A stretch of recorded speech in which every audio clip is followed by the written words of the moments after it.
Bye, Father. Bye, Yeah, Way. it's definitely one of those. Love you too. It's definitely one of those words that like it sounds better. Like it sounds like it should be a name, but it's actually like very much not. Pepsi. Yeah. Oh, me? No, it's like those. It's like those words. It's like those words that like they're actually very dirty, but they sound very pretty. The grizzled Like, motherfucker. it's not a dirty word. Oh, yeah. Well, no, I mean, I mean like chlamydia. Like all context removed from that word. That's a very pretty name, and it should not be. I should state the stream is live. You are now. I don't care. I stand by what I say. I'll die on this hill. Chlamydia is a very pretty word. It's obviously not a pretty thing. I don't care. I'll shout it from the rooftops. It's a pretty word. Yeah, that's right. We go hard here on Surf's Up. Surf's Up, baby. Cowabunga, dude. So, we're going to talk about Taylor's favorite thing. Yay!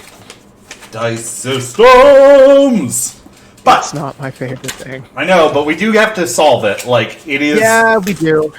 We're kind of at a breaking point where if we don't figure something out, then like this is gonna hit like a plateau and we're just not gonna go anywhere. Yeah, which is the usual use case. I don't know what you mean by that, but I feel very attacked. And I don't appreciate your tone. I mean, if it makes you feel any better, me too. Yeah, right? Man, I don't even know where to start because I think I found a way. Like, the title of the stream is Enter the Dicedome, 2 systems enter, 1 system leave. I've been thinking about Mad Max lately. Like, the good one. Yeah. Thunderdome. Also, not related, but we have fucking followers now. There are 4 of them. 4 of them. Didn't even look who it was. We doubled our followers, Corey. That's who I am. In such a short time. I'm so captured in my own fucking fame that I didn't even fucking... Do you know who the fuck I am? No, man. I know, it's my favorite thing to say to any... I want to be able to... Not... I want to say it in the grocery store. Oh, pause just an aisle too. You know who the fuck I am? It's the most conceited diva thing to do. I love it.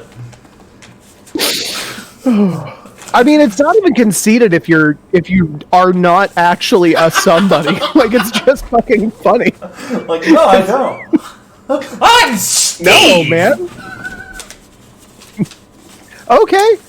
Do you want ham, Steve? Like, what can I help you with? Show Steve where the ham aisle is. Oh. And now that's okay. New fuck this game. We're gonna build a store that has a ham aisle. Just an aisle for ham. So I think I found. Yeah. Okay, we both entered an idea of a dice system that we think might work. More or less. I feel like I would be more confident with whatever you put in. I did have like an idea, but without like a real... I thought of it without a really good idea of like what... I don't know, of like game theory and like dice mechanics. I just thought it would be a cool thing. So we'll see what happens, but... Like, admittedly, I'm not, like, game theory is, like, a broad form of mathematics that I am not versed in. I just think it's cool.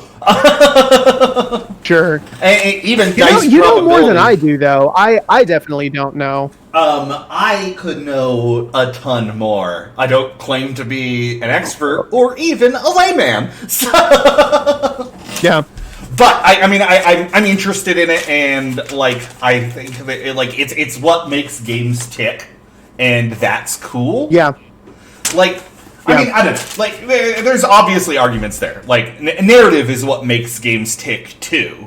It is not one or the other. It's both. Right. But I don't know if I should pitch my idea that bridges these two, or could potentially bridge these two. I had a fucking revelation at the end of work today. Yeah, tell me about this. This might be a good lead in to what we're doing today. Okay, so we talked. I told you earlier about the idea of the caravan system, having like a caravan, Yeah, of course, with a joint character sheet that everyone works on together, and could have its own sets of feats, and you evolve. Okay, right. I've got 2 sheets today.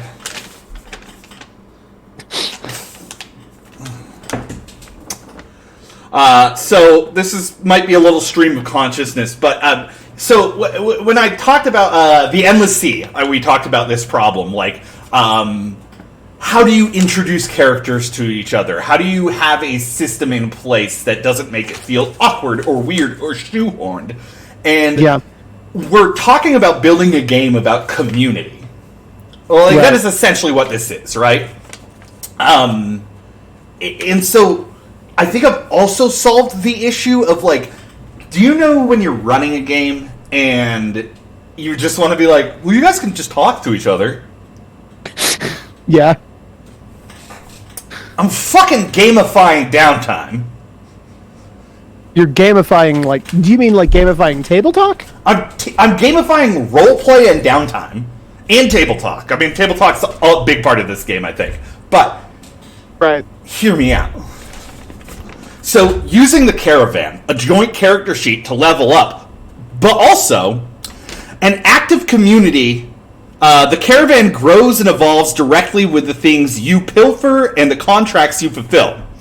The caravan acts as a place to engage in downtime, but is also subject to problems, mores, difficulties. Solve them with the skills that make you up and grow closer as a team. The caravan requires delicate balance to maintain, and without it, delving is impossible. This should develop with your campaign because it's a part of your campaign. The caravan is a living, breathing, thriving thing, and it's comprised of more than just the delving team.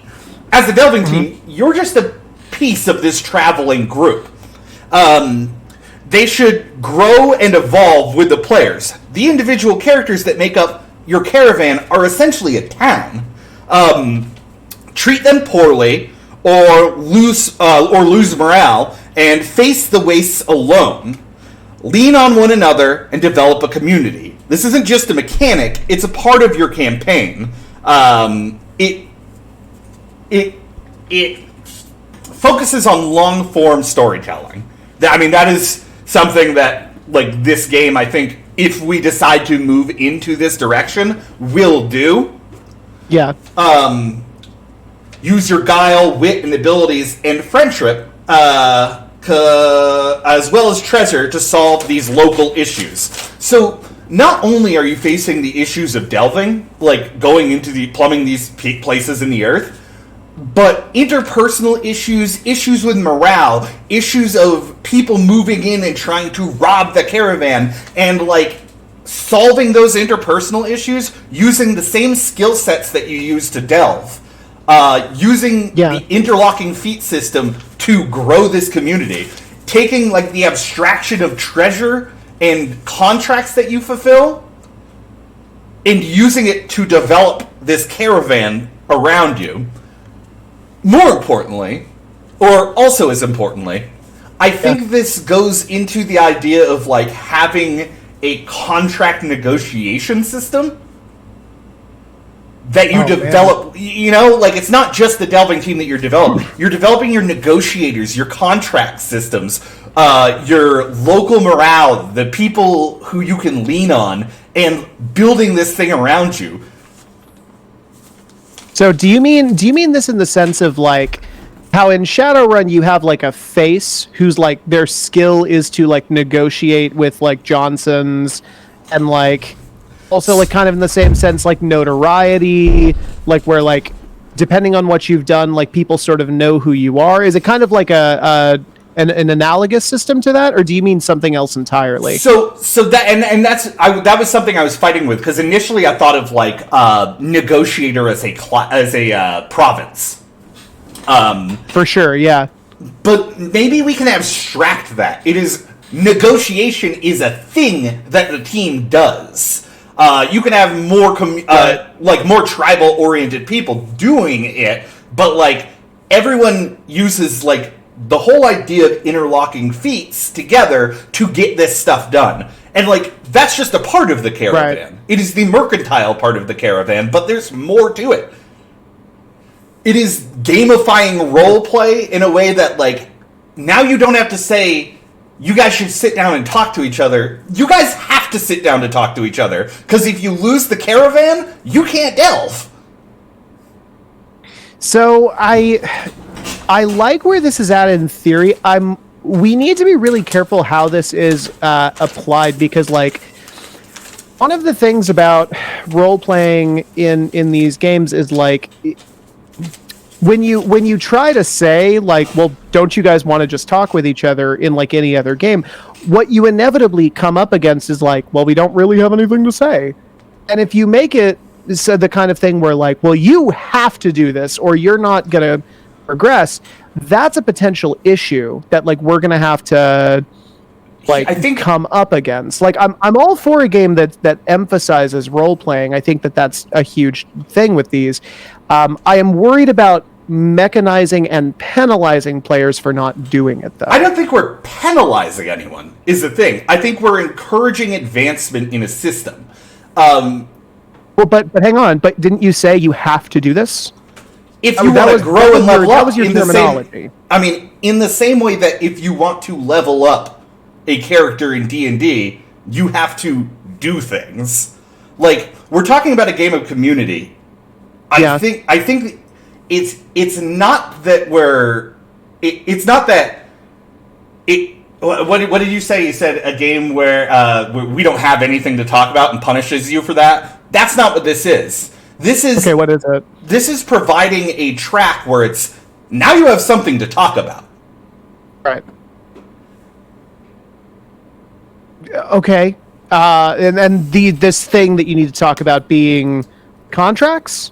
I mean, it's not just contracts. It's we can have a whole like whether it be a rolling table for potential problems that the team faces that are interpersonal within the caravan. Merchant stealing goods. I'm losing track here because I'm not focused on specifically what that table would look like right now. But the idea of having a town building aspect of relationships to encourage relationships. A town building aspect of relationships. Yes.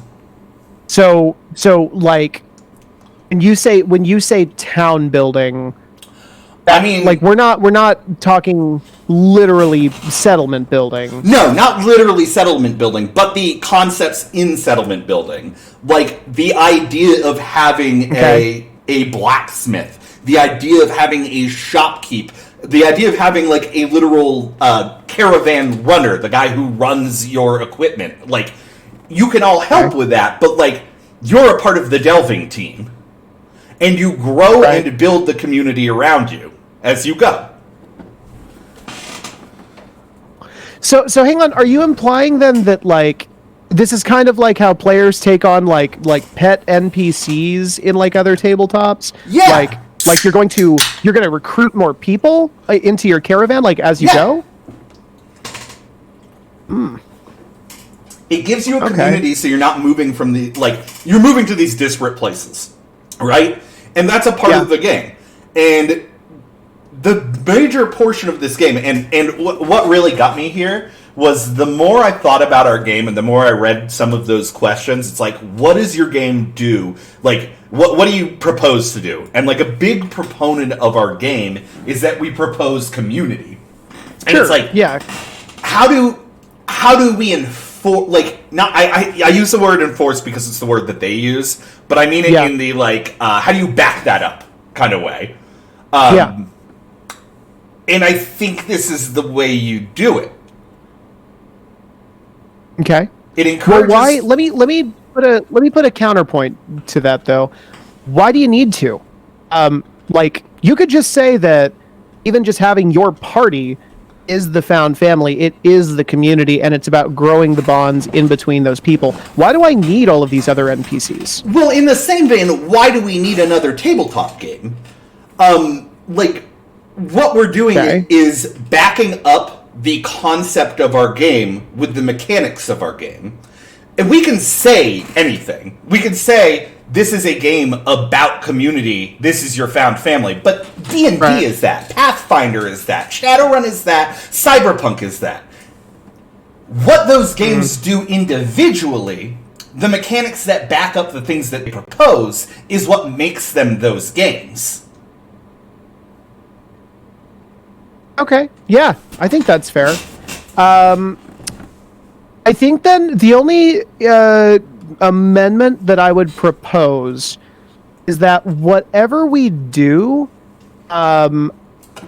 we need to make that process as streamlined and as simple as possible. Absolutely. One of the last things I want to fall into is like, I don't remember if I had this conversation with you or not. I think it was you because you're only one of two people I talk to on a regular basis.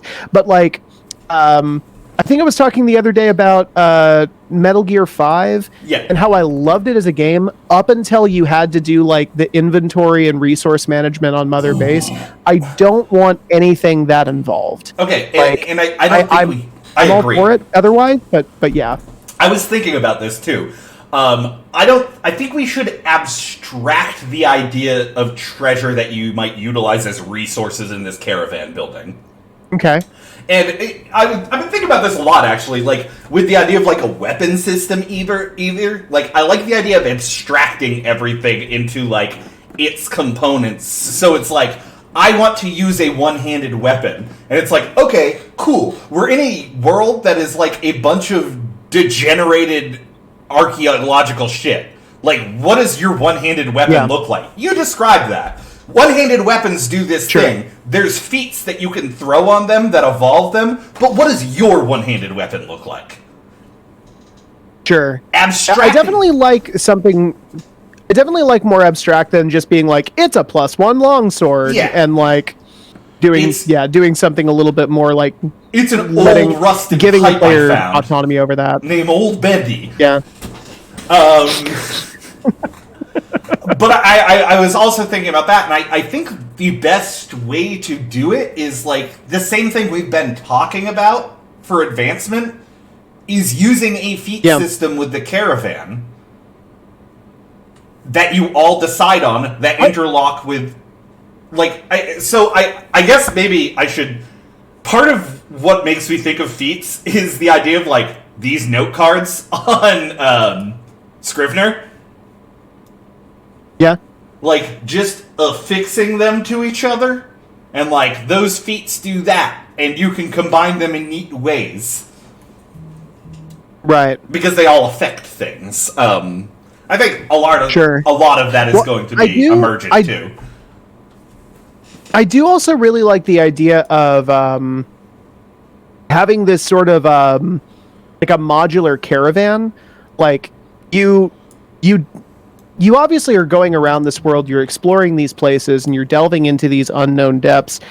But who's to say you're not doing it in, like, a rusted-out old tank? Or, like, maybe you have, like, a bunch of smaller vehicles that everybody goes around on. Like, maybe your emphasis is more on, like, firepower, and, like, you have... This like, is exactly what I was thinking other about, too.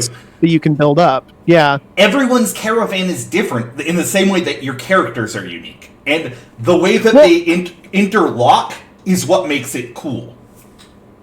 And it would be I don't know. I feel weird saying it this way because, like, how would I know what real life is? But, like, it would be kind of like the real thing, right? When you see, like, Mad Max or whatever, like, they don't have uniform cars. it's all like rusted out, like junked together stuff.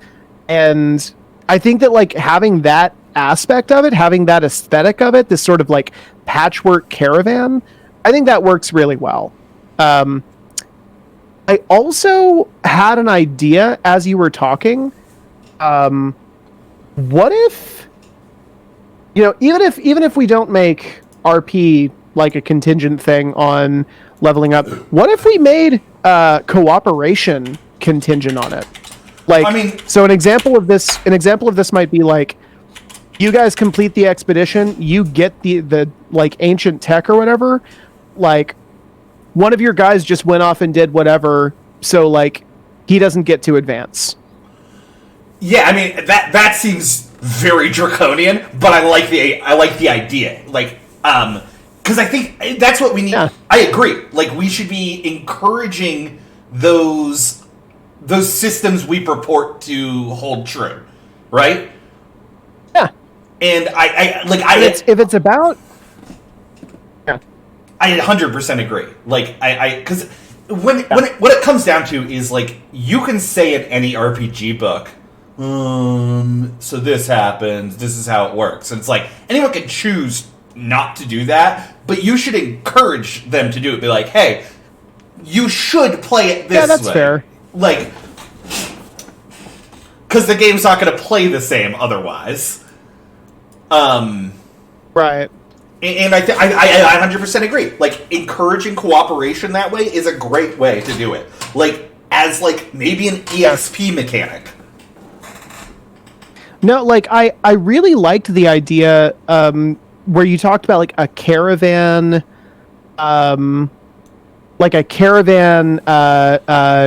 like growth sheet or whatever, like a growth chart, where like I was even thinking of it in the sense of like if the characters didn't even have character sheets, they just had a caravan sheet. Yeah, and everybody kind of has the same thing, and they're all sort of like marking it up as they go. I kind of thought about that, and I mean, I'm open to the idea of that, but I honestly think that it would get too busy. And I think you're probably right.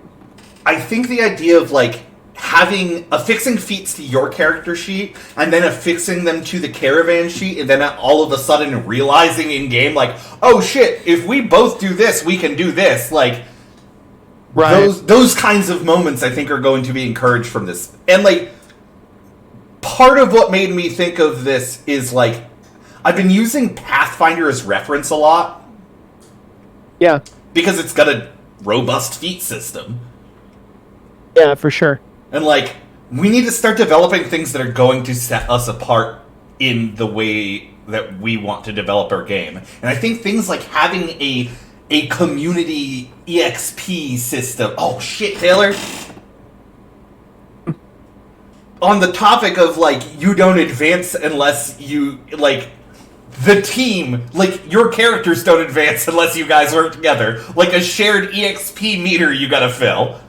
Yeah, no, that's what I meant. Is like, if you don't, I actually am kind of the opinion that this should be the kind of thing where like, if somebody manages to handle a threat completely by themselves, it should be a miracle. Like, it should be the kind of thing that like you rolled an absolute like critical like best roll possible, but like 999 times out of 1,000, trying to handle a problem like a serious threat on your own should end in death. Dude, I really like the idea that fucking head. Yeah, I really like the idea that this is a game where like cooperation is absolutely necessary, and if you don't cooperate and you somehow manage to survive, it's not a good thing. Like, you don't advance, you get nothing. Like, congratulations, you dumb lucky asshole. Like, here's your next job. Like, I wonder if there's that to me is how this game should work. I wonder if in the same way we can have feats and flaws. But I mean, that's neither here nor there. I've been thinking the same thing. This game should be difficult. And it's not... Yeah, this game should be deadly. It's not a contrived difficulty. It's difficult because you need to work together. Yeah, exactly. I fucking literally had that goddamn thought in my head today. This is amazing. All right. Pepsi's Fuck yeah. vegetables. Oh, hey, let's fucking Pepsi. Let's do our 19 questions together. Can you pull that up on the stream? Oh shit. Can you screen cap that? Oh, Just on pull the, that over onto whatever screen your Scrivener's the one on. that yeah, hold on. I gotta put my Gmail up there, or my fucking email up there. That's weird. Oh, yeah, I mean, don't show logging into it. I assumed you had it pulled up. No, I do. I was thinking of just doing it in the Scrivener for some reason. I don't know. I have Oh, gotcha. I have something pulled up that will work. It's just, let me get my Gmail open. I mean, you can do it on Scrivener if you want. It just means I'm not going to be able to put stuff in. No. We should do it this way. This is a better system. Okay. Cool, fair. Ba-dum-ba-dum-bum. That's nice. Everyone close your eyes. I don't think they can see it. Everyone close As long your as you're eyes. just doing it on your, as long as you're doing it on your other monitor, you should be fine. Oh wait. Oh, okay. No, you're good. Okay. Well, I had any dice pulled up because I thought we were going to be talking about dice. Gotcha. Ba-dum-ba-dum-bum. That's Okay. nice. All right. So let's go through these one by one. We're going to get to the difficult dice rolling questions here in just a minute, but I feel like let's go ahead and take our wins sort of where we can get them, and then we'll sort of get into the hard stuff. Idiot game. The question. So question one, what is your game about? So I put this answer on here already. In one word, this game is about community and what it means. Found families coming together in the edifice of a long since past cataclysm who learn to rely on each other for survival. I don't know if there's anything you think is important to add to that, but that was sort of the general answer I came up with. I think this game is also about unique characters and, like, choices. Hence the feat system. I think, like, the development of your own unique character and how they mesh into the larger community is also what this game is about. Sort of like finding ways to make those quirks like work towards a group, basically. Yeah. It's Okay. also about mercantile wit. I really like the idea of having negotiations and mercantilism be like an important factor in your caravan. Off topic, real quick. Your dice system, and I don't know how we could do this because the idea of having too many dice systems affixed that are different kind of bugs me out. Yeah, no, in my opinion, it does need to be more or less the same system. mechanism. But man, Yeah, that does feel just very the same mechanism at the very least. It does feel very negotiating to be like rolling two sets of dice against someone's two sets of dice, and like it just feels like people sitting around a table covered in gold coins. Like, and I like that. I don't know. So, like, which one are you referring to? Are you referring to the one I was talking about that like uses advantage, or the one where you're rolling like a D10 and a D8? Well, the D10 and the D8 one for negotiative purposes. Your advantage system is what I went and ran with. Okay, sick, cool. Well, we'll get to that in a minute. Yeah. So, question number 2: what do the characters do? So, I have explorers on the planet Eba, known colloquially as delvers, explore the waste of post-collapse society, scavenging for ancient technology, and uncovering the secrets of the world's unknown history. Is there anything you want to add to that? Post-collapse. Post-collapse. That does make it sound like it was recent, doesn't it? Yeah. Okay. The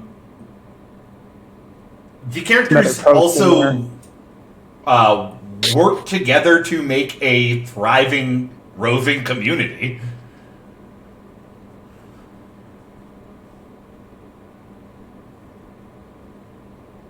Community that is entirely unique to their own choices, experiences, decisions. Decisions. Decisions. Because I think we should harp on Better. that. Like, Or for worse. yeah. And like, fucking, I really like the idea that, like, because I think in D&D a lot, like, people, or like a lot of games, it's like that everyone wants that campfire setting where you're sitting around talking about the day, and it doesn't always happen unless, like, you get really into, like, but this system, like, motherfucker, that is the game. Like, it's a fairly big part of it. I mean, like, I don't know. Obviously, there's going to be a lot of action involved in this game for sure. yeah.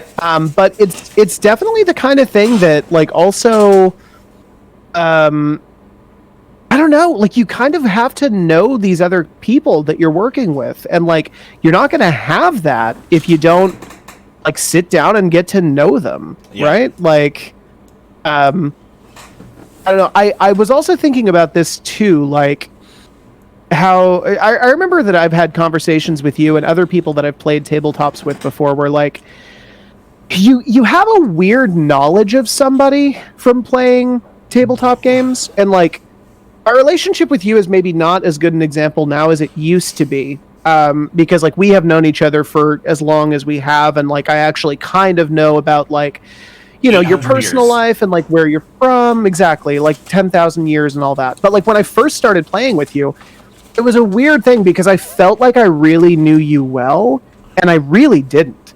Like, I didn't even know, like, what city you were in. Like, I knew that you were in, like, a band, and that was kind of it. But at the same time, like, the cool thing about playing these games is that you get, like, an emotional knowledge of the other person. Like, I didn't know you very well in terms of, like, your history, but I did learn, like, how to interact with you, and, like, what makes like, me what tick. you think is, what makes you angry, what makes you laugh, what you think is funny, like, where your sort of brain goes in certain situations. Which leads me, all of this is a preamble to another crazy thing I had thought about in terms of how we make encounters. Ooh. That knowledge that I have of you, and that, like, I've had of other people who I play with, that allows me to kind of make decisions sort of in the moment that, like, we don't need to necessarily communicate it, but we're both thinking, like, this guy needs to die. Like, there's no negotiating with this one, like, this one needs to go. And I kind of thought, what if you had a system that not only encourages you to gain that same emotional knowledge of your other players, but also of your players' characters, and you mechanize that? What I mean is, you have timed encounters, like timed decisions, where you, like, this person is basically offering you a choice, and if you're gonna do something together, you only have a certain time frame to do it in, or else, like, they're going to, like, catch wise to whatever your plans are, and I mean, and you're foiled. I love that. I don't know, I mean, but because it opens up other things too, like having feats that interact with that is a thing now. For sure. Oh man, I mean, obviously, fucking that is going to take some thinking about, but fuck, that's a good idea. Yeah. Well, because it's definitely it's that example it's something that you gave is perfect.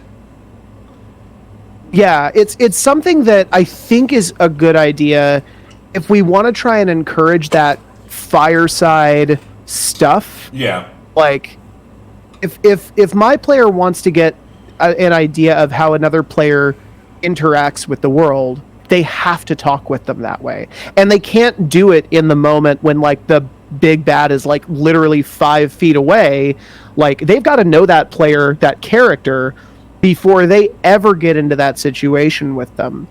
And so I think that, like, spending that fireside time, it's important not just for, like, world building and storytelling and narrative, but, like, it's also important for, like, when shit hits the fan, you want to have an idea of like what that character is like, what that character is likely to do, so you can kind of plan your actions around that. I don't know. That's something that sort of came to mind to me just now when we were talking about that, but that seemed like something worth bringing up. Yeah, no, I mean, I love that. I mean, Okay. it is essentially like, even taking the timed decision part about that is our design principle, right? Like, that is... Yeah. That is what we want to encourage. And, this is what Yeah. I think separates Delvers from other tabletop games. What we can do well is this. Right. Yeah. I totally agree. It's that moment you said where okay. it's the two of them look at each other and, like, this guy's gotta die. That look, like, Yeah. whew, shivers. Yeah, it's that moment, or it's even just like, hey, chill out. Like, this one we can talk to, like, this one can be bartered with. Try intimidating this one. Like, good cop, bad cop. Like, you want to be able to have a system that allows for that sort of, like, very quick, like, sort of understanding of somebody else. It plays into the idea of table talk being an important part of this game. For sure, for sure. Okay, let's move on here. So, what do the players, including the GM, if there is one, do? So, I wrote players take on the roles of delvers. Say what? I loved this, by the way. Oh, thank you. So I wrote, players take on the roles of delvers, plumbing the remains of long-forgotten civilizations to find items of value, avoiding traps, monsters that live in the wastes, and other teams of explorers determined to locate these treasures before they do. The GM, whom I've kind of dubbed the archivist, we can totally change that if you want. I love it! Oh, that was the thing you liked. Okay, yeah. Gotcha. So the GM, known as the archivist, plays the role of NPCs and interprets dice rolls to keep the story of the expedition moving along. What do the players do? I mean, just harping on the same thing. The players also use those experiences and resources to build the community around them with the caravan. Okay. They use their experiences and the resources that stem from them to build their caravan, and by extension, their community.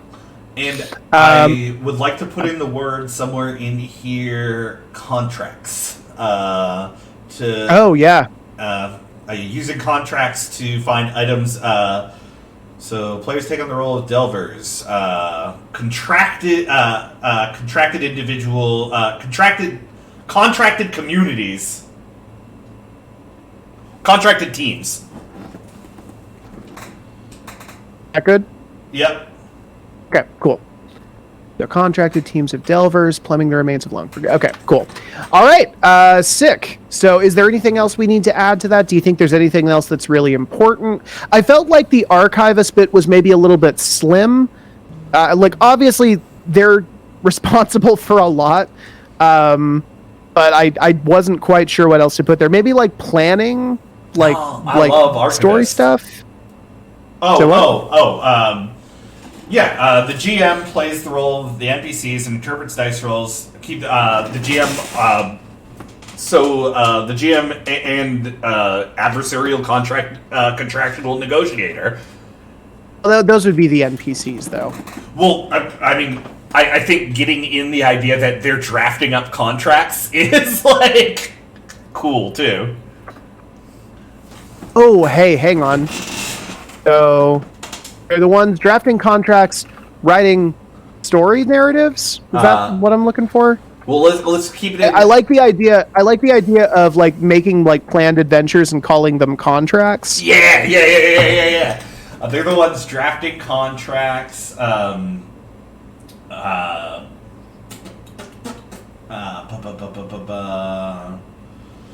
want to keep within the idea of they're the ones drafting contracts. Determining successes or determining what players encounter.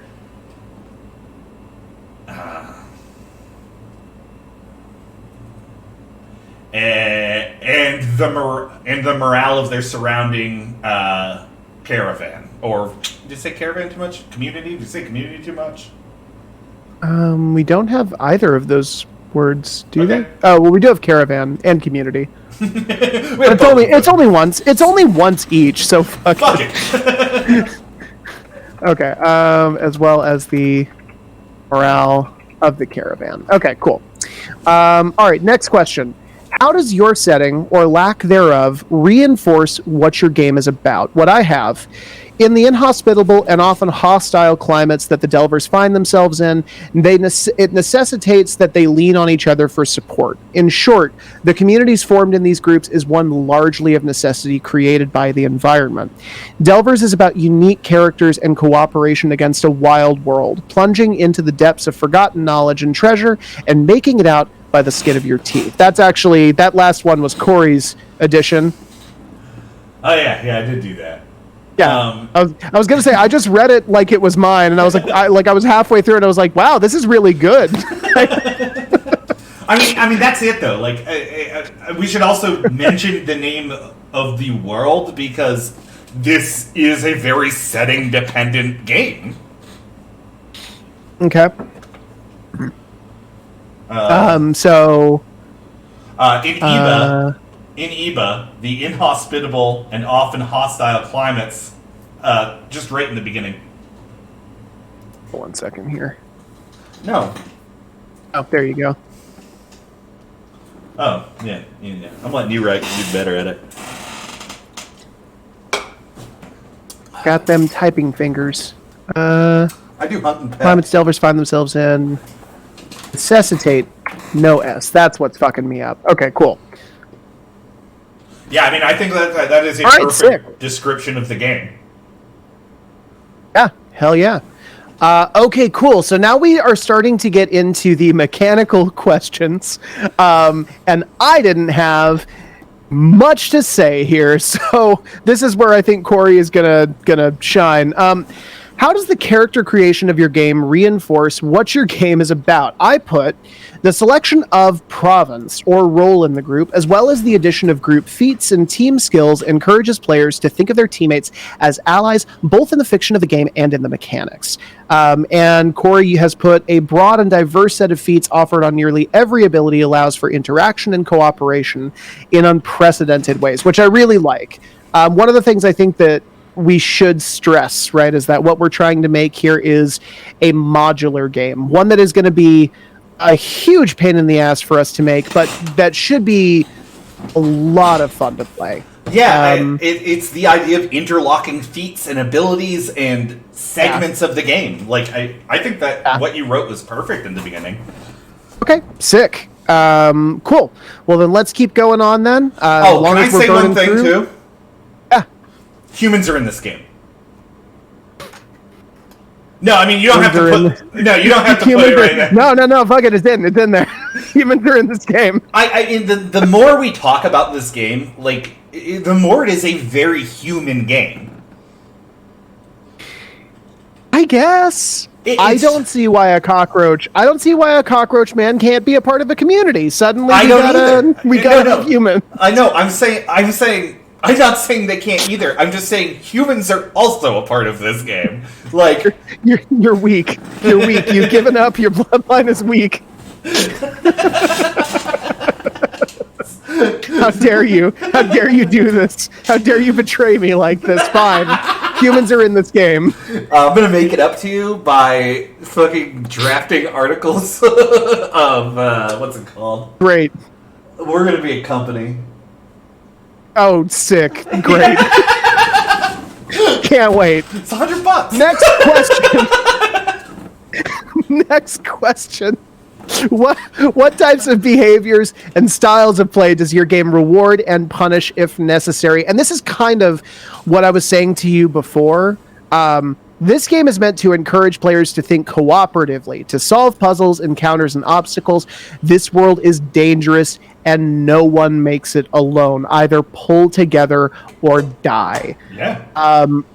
And like, I don't know, like, Corey and I have been playing Powered by the Apocalypse games for the last, like, 6 months or so. And like one of the things I remember us both saying in our Zero sessions is like, hey, you're really mortal in this game, and like don't try to fuck around, like understand that you can run away and stuff. And like one of the things I've found over the last few months is that like although that is definitely true in the theory of these games, yeah, we still end up like just facing off against a lot of shit. Oh my god, dude.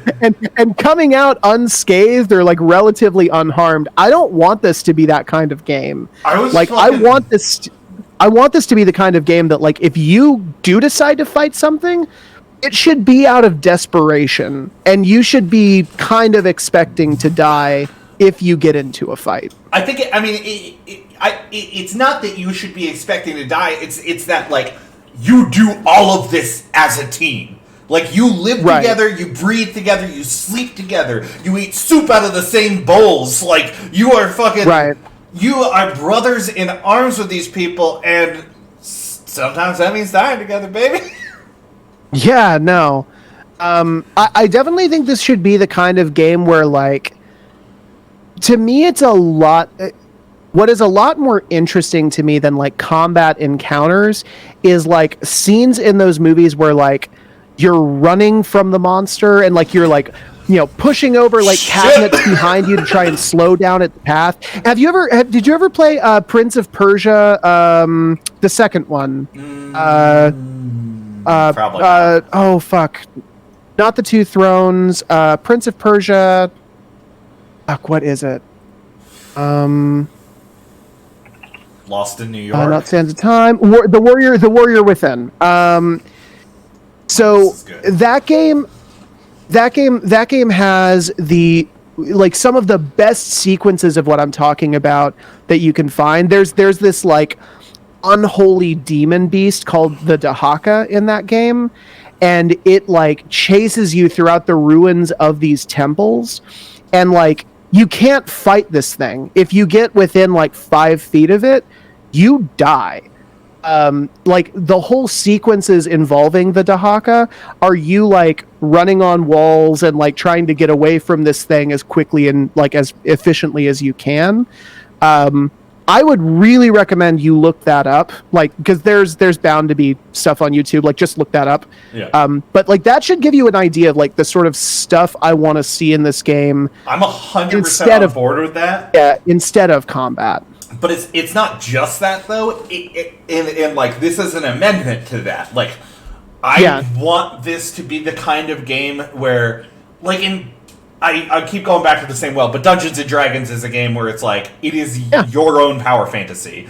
Pathfinder is the same way. It's like, what can I do? I want people to be excited about what the teammates can do and what that means for them as a group. Because I want scenes like people running from the Dahaka and you as the GM narrating that, and then all of a sudden something unprecedented happens because of the combination of unique skill sets and feats of these players. Because of their communal behavior, something unprecedented happens. Yeah, I'm totally cool with the idea of the group taking on like a combat encounter together. I think that's totally fine. I think it's the only way it works. I guess I mean more in like the sense of if you find yourself alone or like with only one other person in these ruins, you're running. Well, and like I think even as a group, you're probably running, because I love those scenes in movies, like fucking Indiana Jones fucking running. Like, it's fucking cool. Yeah, no, that to me is the kind of thing, like, because I think that what happens with a lot of tabletops is people just kind of operate on the assumption of like, okay, there's a bad guy here, we're gonna kill him. And I don't want this to be that kind of game. I definitely think there are going to be instances where that happens, for sure. But I want people to see impending conflict as being like, fuck, we got to get out of here. Like, this is not good. Like, we're about to die, we need to leave.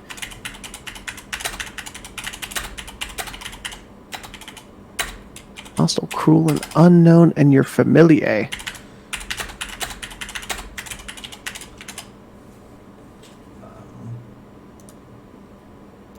Hell yeah, love it. Yeah, just leave it. It's not gonna. Yep. All right, cool. Let's move on to our next question here. So, how are behaviors and styles of play rewarded or punished in your game? What I put is positive and negative modifiers are applied to player roles that determine the outcome in the fiction. Similarly, feats are offered when leveling up have a focus on cooperative actions. I couldn't think of a lot else there, so I don't know if that's enough or not. Well, I think the issue is you just described games. Yeah, I guess. Going back to what she said before, like, why don't we just play something else, right? Yeah. Like, it's not really... Oh, well, one thing, though, that we didn't talk... Or that I didn't have here that we talked about earlier... Caravan system itself... Yep. I mean, it's its own reward, even. Like, fuck. Yeah. It's what gets you more dangerous contracts, but it's what builds up your community. Okay. Growth in your community and more dangerous contracts. Finally, group either succeeds together or fails together. If a team member goes off on their own against the will of the group and compromises the mission. Just as a thing before, I think this clarifies what you'd say. Yeah. No one moves forward, and the group and the larger survives, community suffers. By the skin of their teeth. Similarly, the larger group in the caravan suffers and potentially decreases. Yeah, and I like this being a nice edge you have to walk. And like larger in the game narrative, I think, is the idea that like these caravans are the lifeblood of these communities that are fighting together against the dark. They're an extrapolation of even that, Like, without them, civilization doesn't start. Right.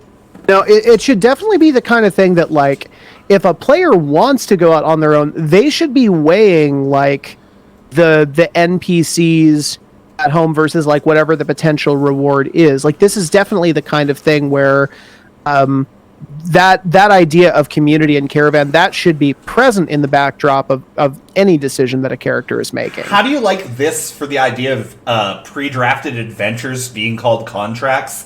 The idea of things that you have to accomplish in order to, like, reach certain goals in the contract. So, like, that's the kind of interplay where it's like, fuck, I need to go off on my own in order to do this. And it's going to be dangerous and deadly. But if I pull it off, we succeed as a team.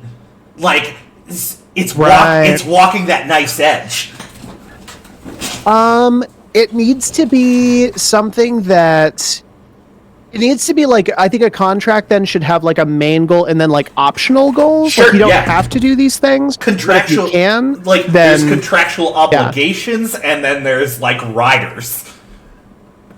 Yeah, I like that a lot. We should keep that in the back of our minds. Okay, cool. Let's keep moving on, because we're getting close to where I'm going to have to probably get off, and we're, like, not even halfway through these. How are the responsibilities of narration and credibility divided in the game? Now, this is one I feel like we're going to have a little bit of a convo about, because for me, I am super interested in collaborative storytelling. Obviously, like the general stuff, like where players are in control of their characters, the GM, the archivist is in control of basically everything else, is generally fine for me. I have been super interested, though, in like games like 12 Candles, or 6 Candles, I think it is, where you literally have players affecting what certain things in the world actually are. I think one of the things that we've done with this world so far is we have left a world that is largely blank. I think that it shouldn't be just on the archivist to fill those blanks. So let me say one thing. I think that we've already gamified this into our game. Okay. The caravan system itself necessitates that the team comes up with, well, who did we hire for this job? We're picking feats that build this community that we're roving together with. Now, whether that goes into the larger world is probably a larger conversation we need to have. Yeah, for sure. I mean, like, part of this is, like... and maybe this is, like, a conversation we can have in the beginning of the book where it's like, this is a conversation, it's like, well, what kind of community do you want to visit? Or... But, I mean, with the idea... And hear me out on this. Yeah. With the idea of a contractual system, it almost makes sense that the GM, the archivist, takes that part into account. It's like, you got this contract from this group. And how you work your caravan into that is where the dual narrative comes in. Yeah. So it's like, here's what the contract is. How did your caravan come across this? Sure. Yeah. It's like, well, I like that. Yeah, it's like, Gimbo, just a man's name. the horseman. Does he do horses or has? Well, no, you could say, like, well, this guy is actually like the second cousin of, like, this other person that's now in our caravan. Well, and so, like, we have, like, a familial relation and that because of that, right? And I think, like, that is something we should have. Like, there should be some sort of stat to build up for caravans of, like, networking or something in that idea, because that's how you get bigger and better contracts. But okay, like, largely. So let's say. So I'm going to remove setting here, and we're just going to say inner world building, and maybe even just inner caravan building. Yeah. Because though the GM, though the archivist might, like, say how these people interact in their morale, you're the ones who picked who they are and, like, how they got into your team. I like that a lot. And I think that plays into, like, the whole anything else you want to add to this? That this game is looking better and better every day. Hell yeah. Okay, cool. So I was really fucked up with this next one. What does your game do to command the player's attention, engagement, and participation? I.e., what does the game do to make them care? Corey, I don't understand this question, because if you don't care, then don't play the game. Like, what does that mean? Explain that to me. This is the writing, like, this is the fiction narrative equivalent of if so what. Yeah. So what it's saying is, like, okay, you have all this shit.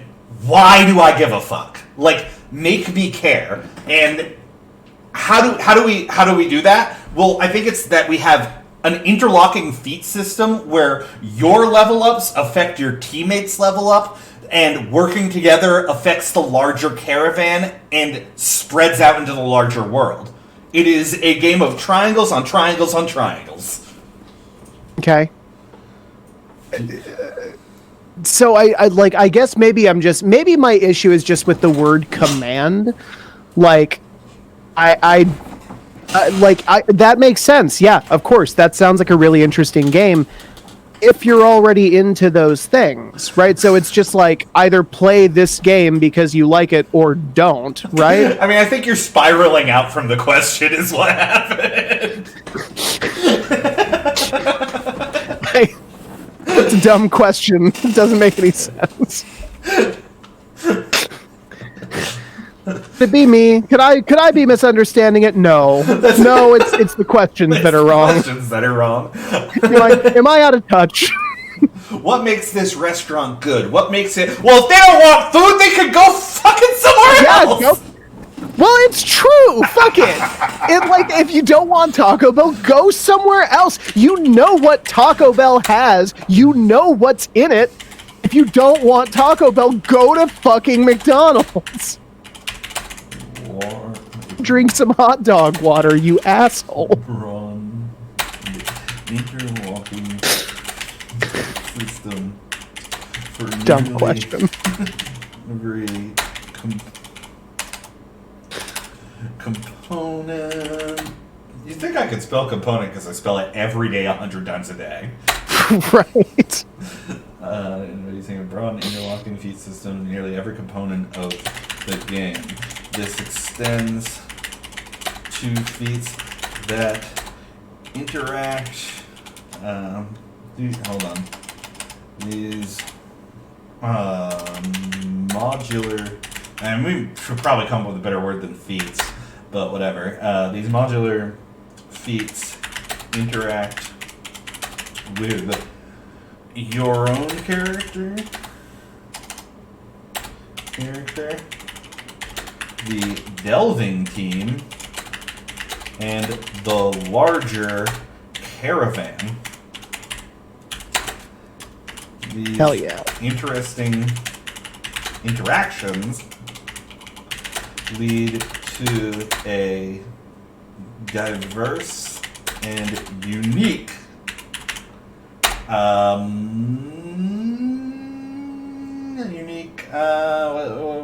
what I'm looking for? Unique composition. Experience?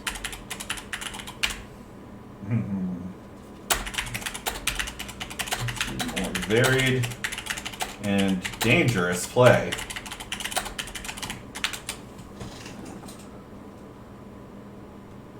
Cool. I have okay. no issues with that. Other than that, it's still a dumb question. Next question. Well, hold on. Let's talk about dice for a minute. That's what this question is, right? How do the resolution mechanics reinforce what your game is about? I got another 2-pager. Yeah. Oh boy. Here we go. Okay. So let's start with the very basics of what the dice mechanics actually are. So, Corey, if you could give me just a brief explanation of how this system works. For that I wrote? Yeah. Oh, okay. So, it is a dice pool system of keep the highest. So basically, and we're gonna have to decide on which dice is the overall backbone of this system, because the larger your dice, the swingier it is, because there is a smaller percentage that you're going to land on any side, right? Oh, sure, right. If you're trying to get like a 12 out of 12, it's a 1 in 12 chance, but if you're trying to roll a 4 on a d4, it's a 25% chance. Yeah. So every side. Okay, yeah, sure. Exactly. Sure. I'm leaning towards a d8, but so my idea was based on the idea that you gave, which is taking these and whether these are modifier representations of the actual numeric value of your skill, or if it is the actual numeric value of the skill. Examples of this being D&D uses modifiers, right? Right. Where a 16 is a +3. Shadowrun uses actual dice value, like actual dice amount, where it's you have an 8 in this skill and a 4 in another, roll fucking 12 dice. Right. So that, I mean, we can still extrapolate out whether it is the modifier or the actual number, but you collect a dice pool with that number, Yeah. and you roll all those dice, and you pick the two highest. You add those together with the I'm just gonna say modifier here, but it could be the actual value of the dice. So you have like a 3 in Creatronics, a 2 in the whatever skills coming off of that. You add that to the 2 highest dice rolls that you got. Okay. and that is your value that you're rolling against the DM's DC, like whatever their target value is. Now, we could probably also talk here about having a randomized system for a archivist to, say, take a certain amount of dice, be like, this is a 5 dice encounter. Right. Or a 5 dice event. So they roll those 5 dice and you have to meet that item. Meet that number, whatever that target value is. Whatever. So that is like reaching your target value. Okay. So using a dice pool with applicable skills, attributes, and feats, you hit the 2 hit. I think your feats can interact with this in unprecedented ways. We have a lot of room to move around with that.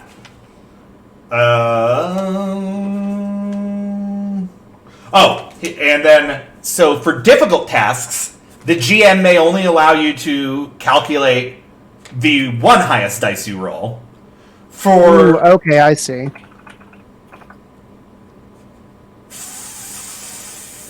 And then add your modifiers or whatever. And I think you're really going to like this. So, hang on one sec. To clarify, the archivist may limit you to a single dice or just take 1 dice off of your pool? Take your 1 highest off. I'm saying instead of taking your 2 highest dice, take your 1 highest dice. Oh, okay, one sec. Okay. Okay, go ahead. Additionally, should the delving team be working in concert completely, you may take the 3 highest dice you roll. All right, I like that. Hurts. I think this is going to encourage, like, this sort of like, oh, you should totally do that. You should totally do that. Like, yeah, I like that. so what should we do? Should we say for easy challenges it should also be 3 highest, or does it matter? Do you think? I think if it's a challenge, and this is like where I think D&D falls apart, or how people run D&D falls apart, where it's like, well, roll to pick that lock. It's like, I'm a fucking master lock picker. I'm not going to roll to pick that lock. I think if your attributes and modifier add up to over the target value, you don't have to roll. Like, you're good at that. It's your wheelhouse. Oh yeah, by the way, provinces are the class. Subclasses, Taylor? That's your wheelhouse. Okay, 1 second here. Attribute and skill add up to over the DC. Then the action is performed without trouble, correct? Yeah. Let's change the word DC to TV. Target value. Seriously? Yeah, because I don't want... Oh, okay. Yeah. I didn't realize it meant target value. I thought you were just being dumb. I was like, okay, yeah, sure. Actually, I kind of like DTV. Dice target value? Okay, sure. So it is why you don't say dungeons in DM, you know? Yeah, no, fair enough. We've already said D&D enough times. So I'm also going to, in an addendum to this, bring up to you 2 things.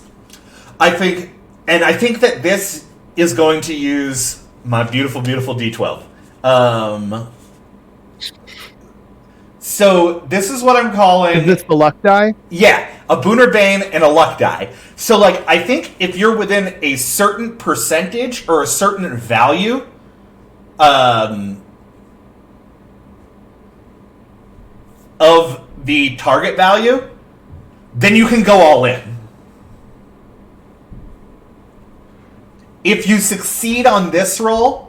And whether I think maybe it's got to be everyone working together to do it, but if you succeed on this roll, you succeed by the skin of your teeth. But if you fail phenomenally.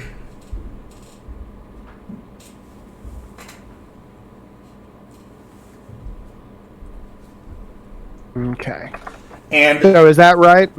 Yeah, luck die. If the player gets a certain and then additionally using the D12, This is the Boon or Bane die. So this is something that I sort of got the idea from how I think the Fantasy Flight games, Star Wars games do this a lot, where it's like you can succeed and have a complication, or you can fail and still have a boon happen. This is the same kind of idea, but it's for a delve to be successful. I'm sorry, not a delve. For a contract to be successful, I think this could be variable on the contract. You should have to roll this as a team a certain amount of times.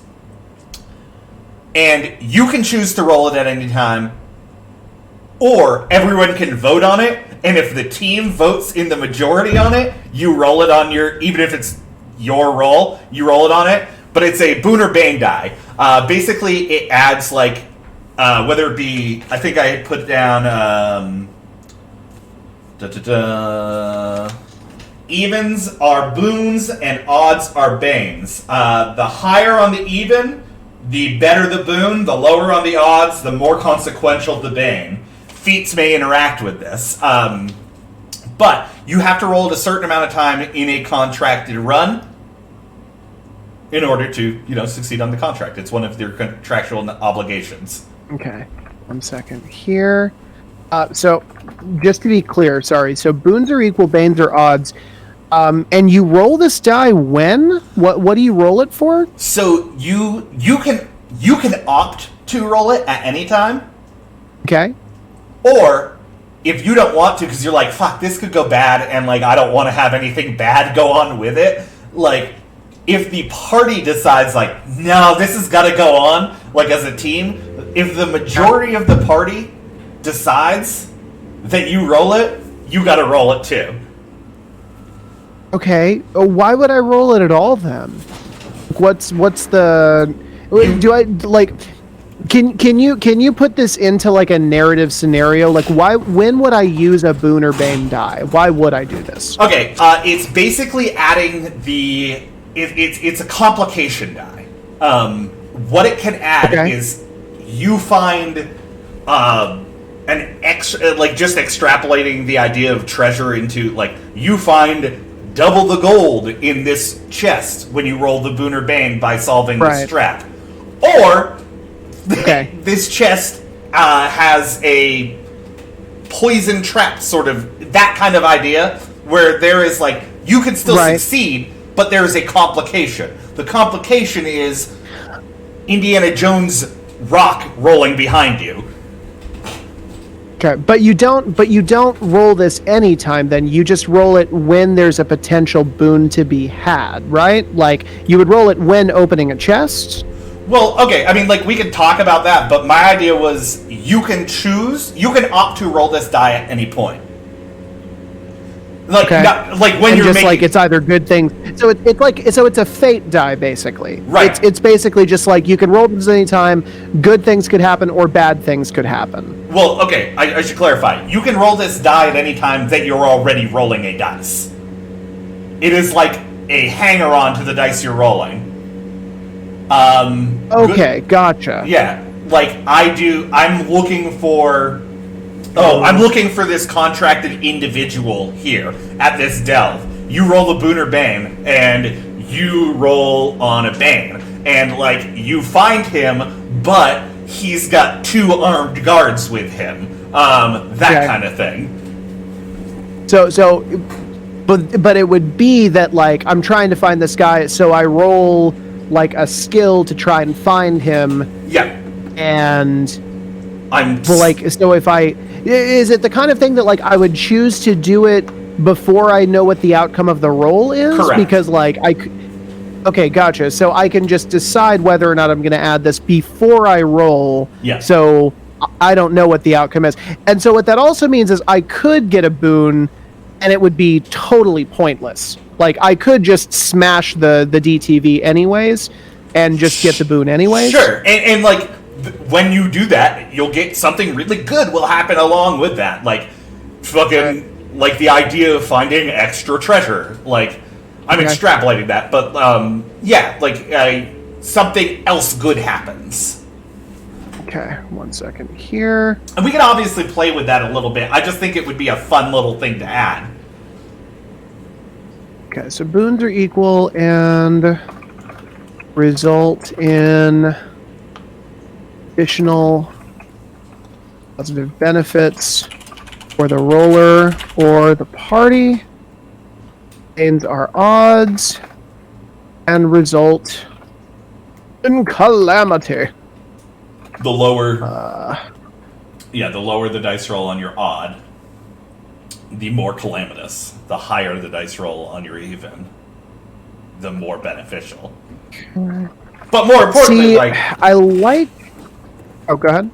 Well, and what I was thinking about that, like the Booner Bane system, is like you can get feats that eliminate on certain skills numbers on the Booner Bane die. You know.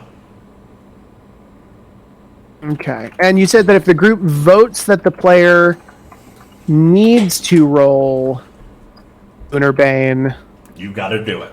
Then they have to, correct? Yep. Okay.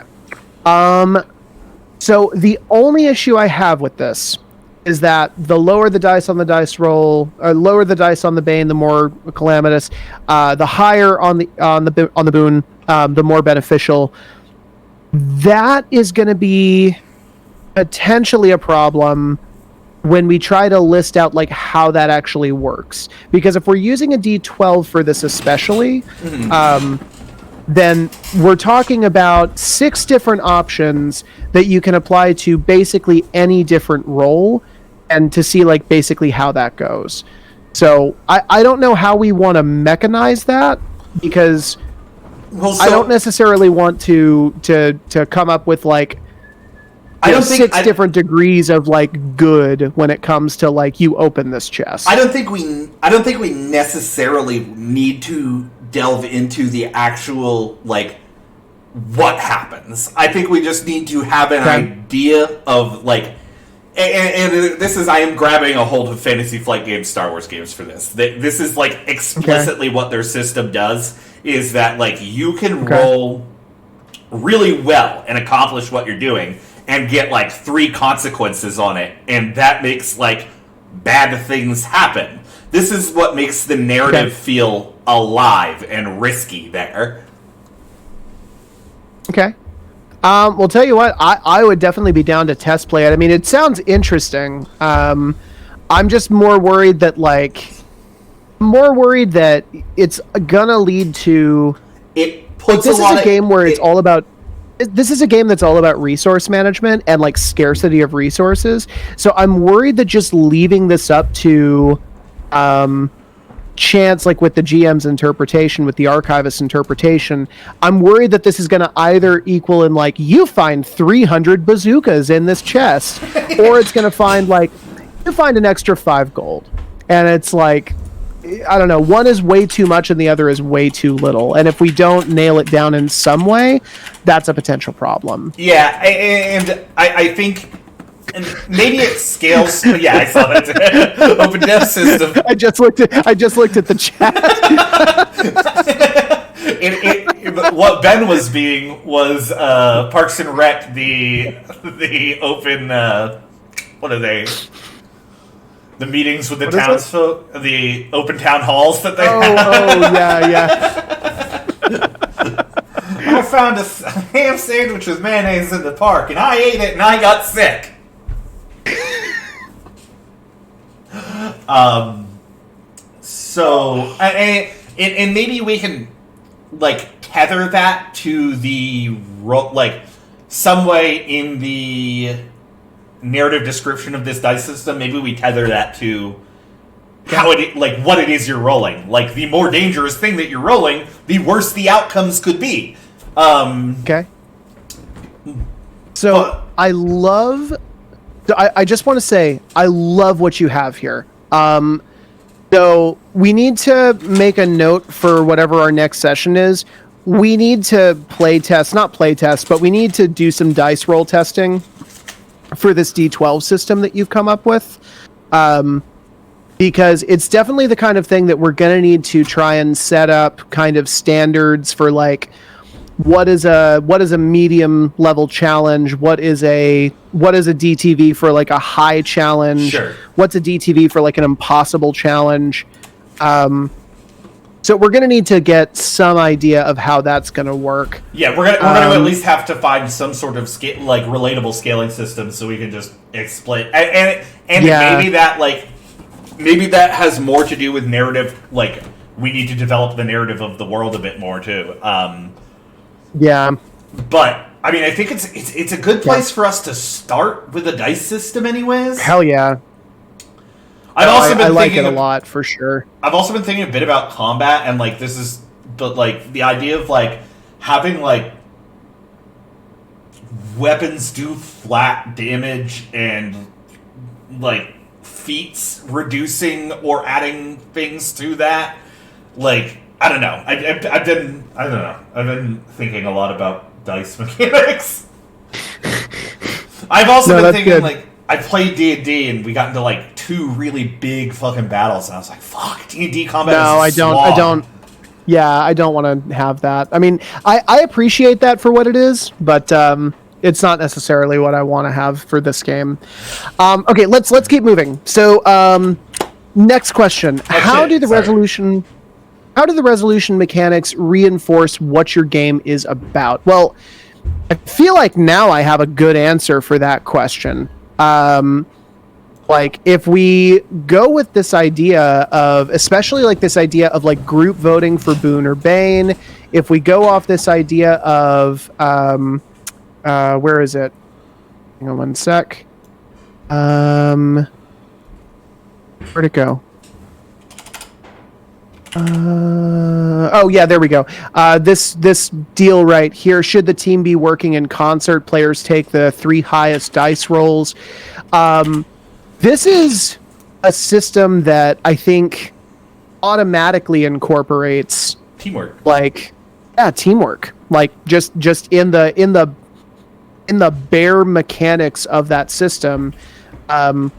We have several things right now that work for that really well. And that's what I was like trying to think about when I was coming up with a dice system for this game. Was like, how do we sell that idea? Yeah, for sure. For sure. I think that does it really well. So dice rolls that feature the group working together have an added boon. Also, the group can vote to use a boon in die. BANE. Oh, BANE, sorry. Sorry. When necessary. Okay, cool. I also think, anything else we should add there? Yeah, I mean, I think like harkening back to the idea of the feats, like the resolution mechanics are like the interlocking feats of this game are also part of that resolution mechanic. The fact that like everything interlocks and is modular, from like my caravan system to my attribute scores, like that reinforces the idea of community, unique character builds, and like how those things work together, how communities function. Right. Okay. Mechanical cooperation. And community decisions. Okay. All right, sick. Next question: characters explicitly advance. Yeah. Not just characters. Every skill in this game advances. Like every skill, every attribute. So the real question then is how? Like, do we metric this based specifically on contracts? Because I think that's what we were talking about before. Okay. Was So- like you either fulfill the contract as a group or you fail together, right? yeah.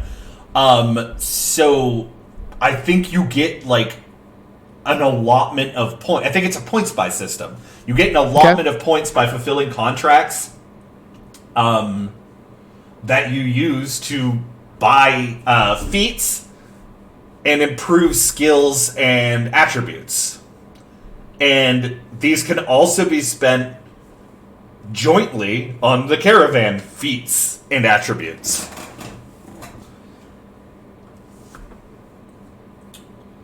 Additionally, and you can tell me to slow down. Oh, you're good. Additionally, What I do for a living. Word up. Additionally, like the fiduciary, like consequence of the contracts does like provides you with things in order to improve your community. Okay. And an extension, your character.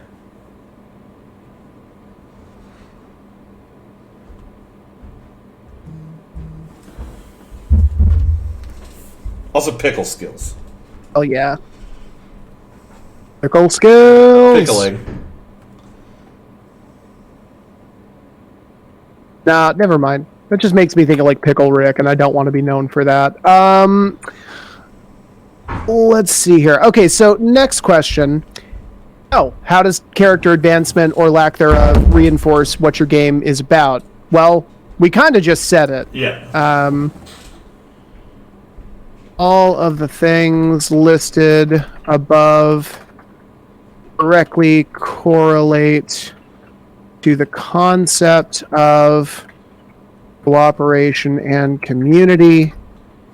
Either the group moves forward together or they fail together. And I think it also reinforces the idea of like unique and interesting characters.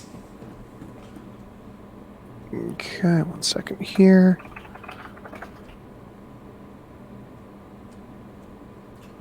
Fucking narrative crunch, baby! Unique. Interesting characters. Okay, sick. All right, so next question. What sort of product or effect do you want your game to produce in or for the players? For me, I wrote, most of all, I just want my players to have fun. I want them to leave the table having had a good time with their friends, whom they feel closer to as a result of having shared this experience. And I think that last point really sells it. Shared experience. The idea of increasing emotional intelligence. This idea of like interconnectivity between a complex web of systems is what this game it's something that like I've said before, and I will say again until the day I die. Like, I'm so sad that like I came across tabletop games when I was fucking 28 years old, because like I've found myself over the last few years like flexing narrative and creative muscles that like I haven't used since I was a kid. Like, we talk about like community being a central aspect of this game, and so far it's really been more focused on the characters rather than the players. But like, when you were a kid, you played pretend. You stepped into the shoes of somebody else, and like you grew in terms of like empathy as a result of that. And like there came a time in your life when you were told like, hey, stop doing that, that's for little kids.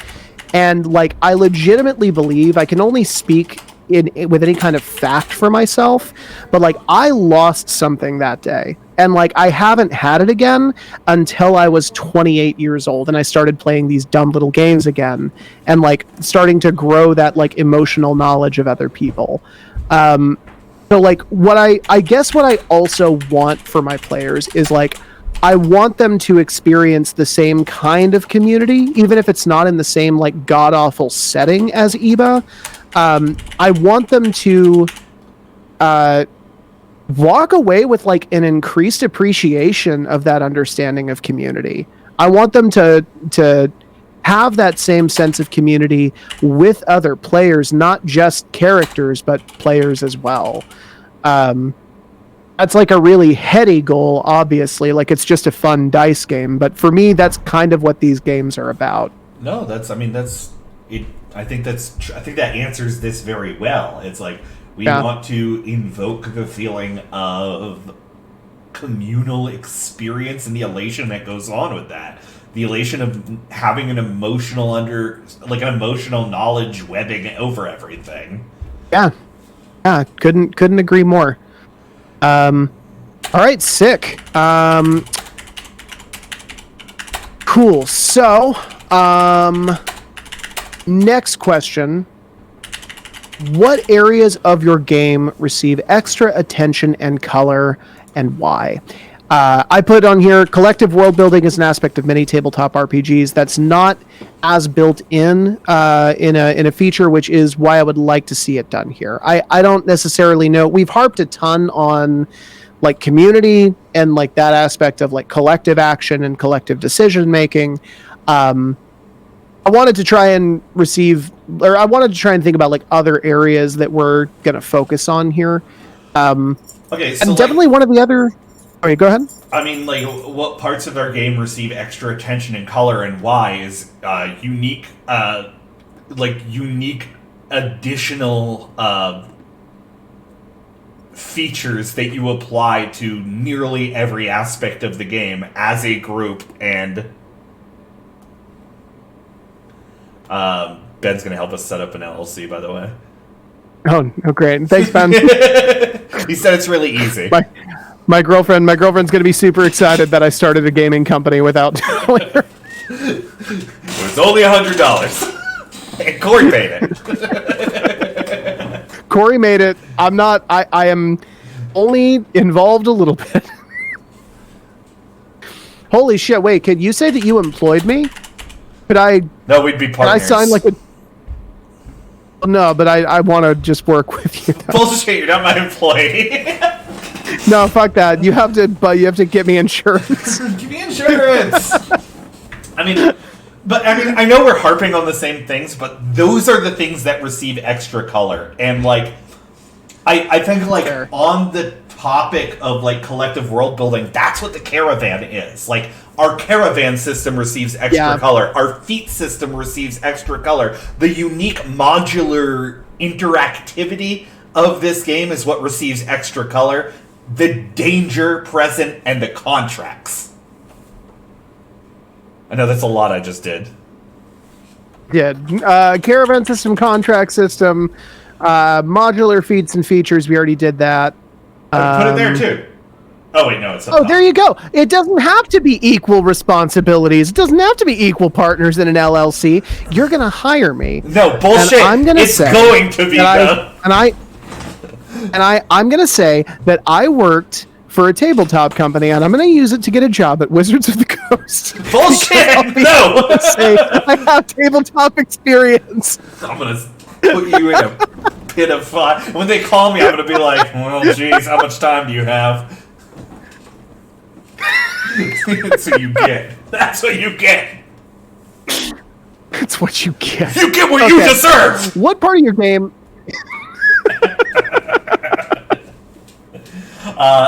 Caravan system, contract system, the modular interactivity of everything. Okay, yeah. Tabletop experience. Hey, look, if somebody has it on a resume. I'm just saying somebody has it there. Like Steve Jackson Games can people hire had us. to. I was about to say people had to fucking apply to Wizards of the Coast somehow. It's on there. It's true.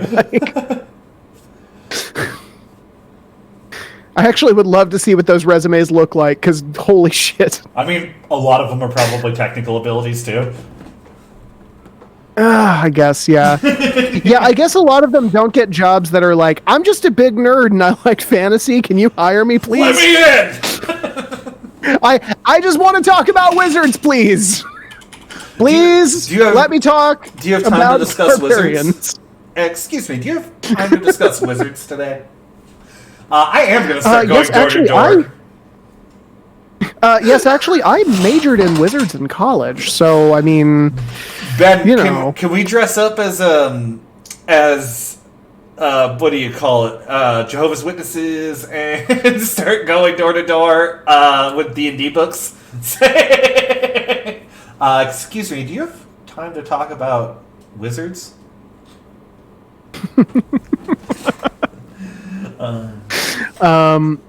Okay. Where does your game take the players that other games can't, don't, or won't? What I put in here is the beauty of this game is in its versatility because so many pieces of this map are left empty. The fact is they can go wherever they want, into whatever kind of setting they want, into any kind of story, whatever they want. No one knows what's out past the Great Waters. That's your job to find out. I don't know if that... See, now, I thought that was a good answer before, but now, after talking about this... I don't know if that's a good answer. I think what this game does... Oh, Ben just nailed it. Fucking nailed it. Damn. Yes. Damn. I need a fucking soundboard so I can just go damn.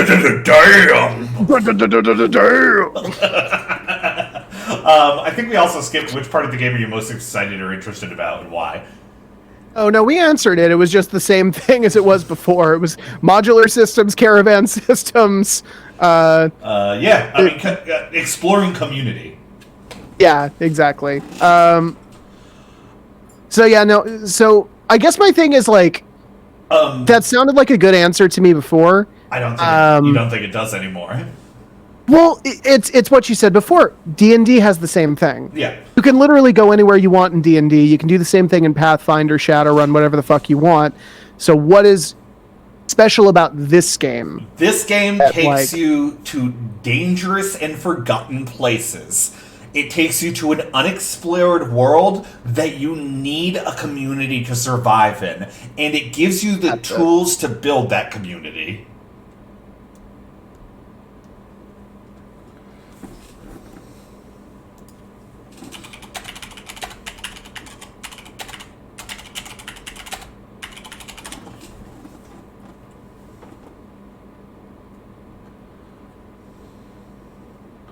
And I think we should harp on the idea of forgotten and lost places.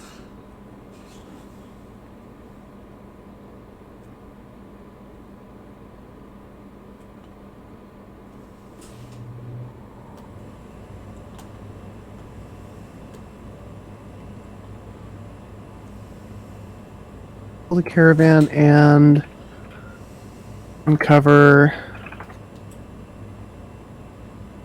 the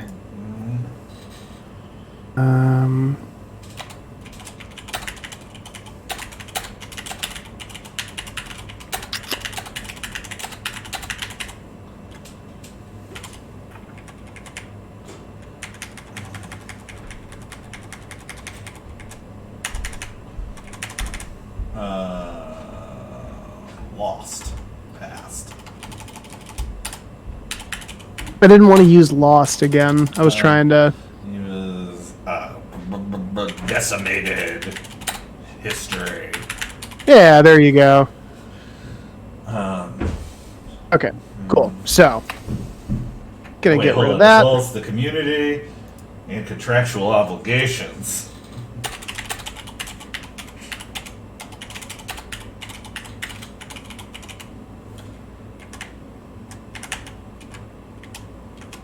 Sorry. Yeah, you're good. Okay, sick. So, next question, Corey. Tell me about your LLC and how you're going to hire me for insurance.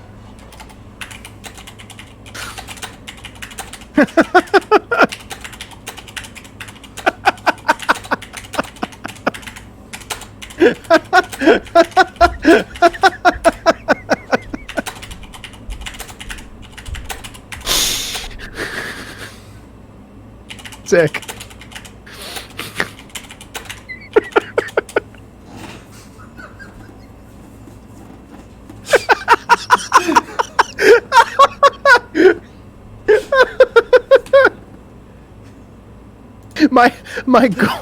My goal is to use the skull of Chris Perkins as a class. Just kidding, by the way. I love you, Chris Perkins. You're great. Fuck, Ben knows more words than us. Yeah. Decimated means reduced by 1/10. That's bullshit though, because it means something It different actually. now. It actually technically does mean that, but I mean, Fucking. colloquially, it's used interchangeably with like annihilation. I don't know. The big fuck. Yeah, so do you just want to leave that on there? You good with that? Maybe I got a little wild. To build a compounding pounding, growing, and Are those- living. Hang on, are those publishing goals? That just sounds like you want to make more stuff. Like, I think on what this it's, game. I think what it's asking is how big do you want it to get? Like how like are you trying to take this to a major publisher? Are you trying to I think that's what it's asking, right? Self-published, baby. Terramundi LLC. What? I'm sorry, Chris Perkins. I don't mean it. Oh man, did you guys see that Google ghost? Just type that into the chat. That was crazy. I stand by it. Fuck you, Chris Perkins. One of them threw a chair. Hey Chris, did you catch that stream the other day? Yeah, man, I did. It was It's just they stopped talking about their game completely. they have a rabid hatred of you. What did you do to these poor boys? The answer is nothing. He's a great guy from what I understand. I just really want to stress that. I hold no ill will towards Chris Perkins. Chris Perkins, please hire me. So, people who want a game that is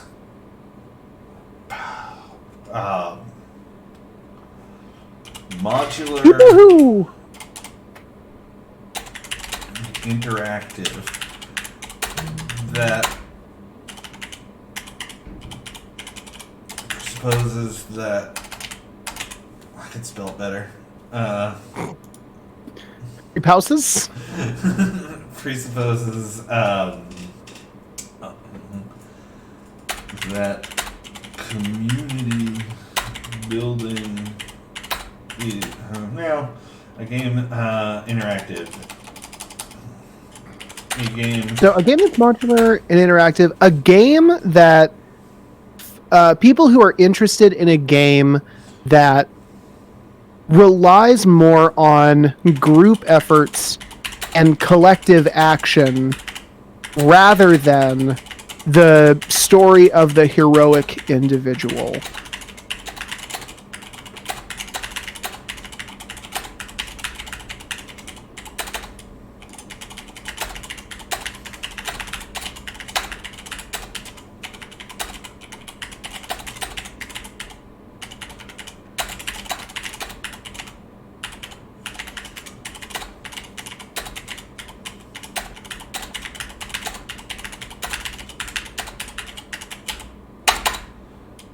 People who are interested in long form storytelling. Yeah. I sticking a fork in it, I just don't think this game's gonna work very well for one shots. You could try. Like I will admit I don't see how that works either. All power to people who try, but I mean, Nice try. no. Yeah, I don't see it working out for you.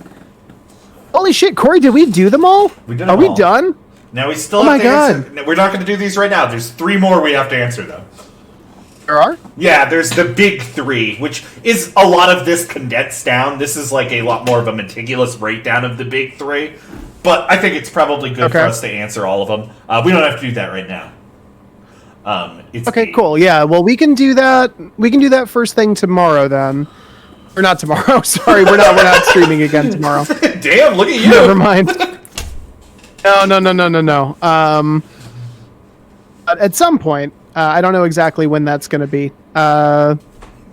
We will post about it. Well, That's it. I don't have an end to this stream. Is it Eba or Eba? Yeah. I had it in my mind as Eba. Okay. Ben, it's been a goddamn pleasure. Yeah. Ben, thank you so much for your company. We appreciate it. Love you, buddy. Peace. Oh.